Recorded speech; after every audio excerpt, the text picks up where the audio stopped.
A very good morning to all of you. ASM Public School welcomes you in today's English class.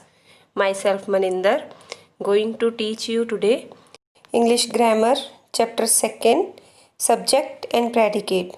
So students, open your English Grammar books, page number 7, and let's start with the topic. Students, as you all know, subject is the doer of the action. किसी भी sentence में काम को करने वाला क्या होता है? Subject and the remaining part is predicate. So first of all warm up exercise. Identify the subject and predicate in these sentences. Subject और प्रेडिकेट को आपको आइडेंटिफाई करना है, तो इसके लिए आप क्या करोगे? सब्जेक्ट को अंडरलाइन करोगे. The baby स्लीप्स in its crib. The baby. The man loves riding a horse. The man. In third, Jaya is working hard. Jaya. The dog loves its master. The dog. The sun was shining brightly. The sun. Ravi is a good boy. Ravi. Mohan likes to play cricket. Mohan. The deer runs very fast. The deer. Trees shed their leaves in winter. Trees. Now come to the definition.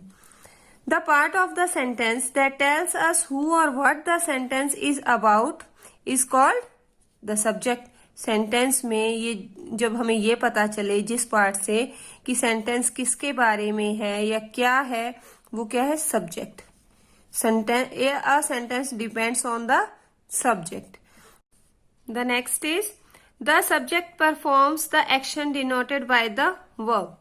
Action किससे पता चलता है हमें? Verb से. कर्ता कौन है? Subject. The rest of the sentence is called the predicate. जो सब्जेक्ट को छोड़कर रेस्ट ऑफ द सेंटेंस है उसको हम क्या कहते हैं? Predicate. The predicate contains the verb. Verb जो है वो भी किस में आती है? In the predicate. Now book exercise number 8. Draw a line from each subject to its predicate. यहाँ अलग अलग क्लाउड्स में सब्जेक्ट्स एंड प्रेडिकेट्स दिए हुए हैं. आपको लाइन ड्रॉ करनी है, उनको मैच करना है. Like first, my sister likes to dance. The principal congratulated the students. जो बाकी के 2 सब्जेक्ट्स हैं इनको आप अपने आप से प्रेडिकेट से मैच करोगे. Now come to the next page. Next page, book exercise B. Match the subject to the predicate. Subjects दिए हुए हैं and predicates are given. You have to match them. First of all the shops. तो the shops के आगे क्या आएगा? See here were selling beautiful clothes. तो यहां हम 1 नंबर लगा देंगे. Second, the students were excited about the school trip. Third, the crowd was shouting and throwing stones. यहां हम 3 नंबर लगा देंगे. The others you have to do yourself. Now next, in most sentences the subject usually comes before the verb. For example, कईयों में तो subject क्या होता है? स्टार्टिंग में ही आता है, before the verb. लाइक हमने यहां भी देखा था ना, the students वर एक्साइटेड. तो वर एक्साइटेड से पहले द स्टूडेंट्स आ गया. You have broken my pencil. Have क्या है? वर्ब है. Am going is verb. Is verb. तो इनसे पहले आ रहा है क्या? Subject. But in some sentences the subject does not come before the verb. लेकिन कुछ सेंटेंसेज ऐसे भी होते हैं जिनमें सब्जेक्ट जो है सेंटेंस में वर्ब से पहले नहीं आता. Like please you sit down या फिर प्लीज सिट डाउन. तो आप किसको कह रहे हो प्लीज सिट डाउन? यू को ही कह रहे हो. Next is you don't make a noise. इसमें यू को साइलेंट है, डायरेक्ट बोलते हैं डोंट मेक अ नॉइज. तो इसमें भी यू को.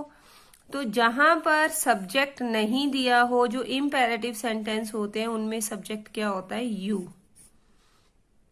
You got that? Next, in exclamatory sentences the subject comes before the verb. Exclamatory sentences में भी जो सब्जेक्ट होता है वो कहाँ आता है? वर्ब से बिल्कुल पहले. Understand? What a great singer she is. तो यहाँ सब्जेक्ट क्या है? She. What an awful dream I had last night. तो आई ये क्या है? Subject. In interrogative sentences the subject comes after the verb. Interrogative sentences में कहाँ आता है subject? After the verb, verb के बाद में. Now book exercise C. Divide these sentences into subject and predicate. Remember some sentences do not have a subject. कुछ imperative sentences हैं तो उनके सब्जेक्ट्स नहीं है. First, Rajasthan is a beautiful state. तो हमने स्लैश लगाकर इसको डिवाइड किया. राजस्थान अलग and the predicate is this. In second, I love to listen to music. I subject and the predicate is this part. Third, we celebrate the birth of Jesus Christ on Christmas. We is the subject. Understand? The remaining sentences you have to do yourself. Now come to book exercise D.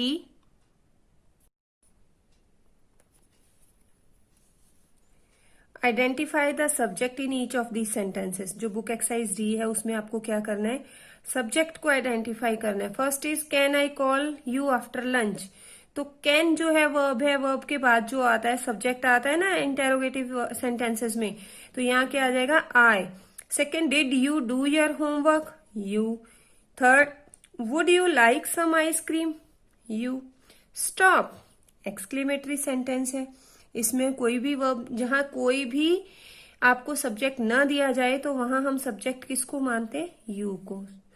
Don't walk on the grass. इसमें भी subject नहीं दिया हुआ तो you. The remaining sentences you have to do yourself. This chapter is completed. Revise it properly and do your book exercise properly. Stay home, stay safe and do your studies very well. Bye bye. Have a nice day.